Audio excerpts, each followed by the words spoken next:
Umabot na sa 3,616 ang kabuang bilang ng mga naaresto dahil sa paglabag sa ipinatutupad na nationwide gun ban ng midterm elections. Sa datos ng PNP, nasa 3,702 na mga baril ang nakumpiska mula Enero 12 hanggang Hunyo 11 ng 2025. Pinakamarami sa mga naaresto ay mga sibilyan.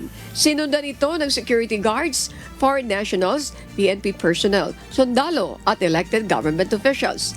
Mayroon ding CAFGUs, law enforcers, children in conflict with the law, communist terrorist group at appointed government officials.